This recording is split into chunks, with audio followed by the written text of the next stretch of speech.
Baik, saya ingin pindah ke Ustadz Sarwat lagi, Ustadz. Mengenai kembali lagi ke tiga ulama yang sedang kita diskusikan begitu pada malam hari ini.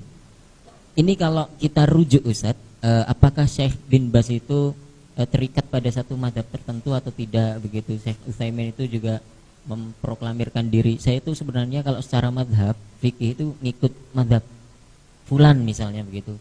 Begitu juga dan Syekh Al-Albani atau semuanya itu berdiri sendiri begitu, Ustaz? Mereka itu bukan tokoh-tokoh yang mewakili mazhab.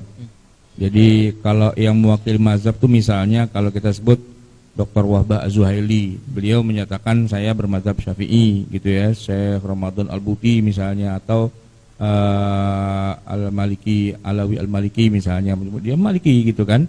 Tapi kalau tiga tokoh ini memang beliau rata-rata tidak merepresentasikan satu mazhab tertentu. Karena yang banyak kita dapat dari beliau adalah ya kita disuruh ijtihad sendiri.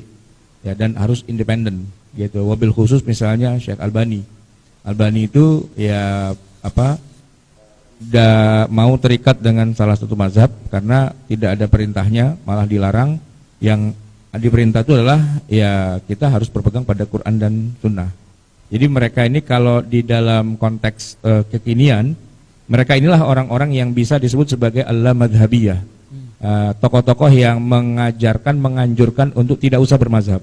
Nah, di seberangnya sana nanti ada misalnya Syekh Ramadan Al-Buti yang memang menekankan bahwa al-madhabiyah itu akhtaru bid'atin tuhaddidus syariah. Bentuk bid'ah yang paling merusak, yang paling bahaya, yang merusak syariat Islam. Itu kata Syekh Ramadan Al-Buti.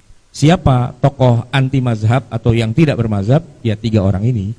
Gitu. Mereka tidak merepresentasikan satupun mazhab yang dikenal dalam Islam yang ada 4 itu. Gitu. Oke.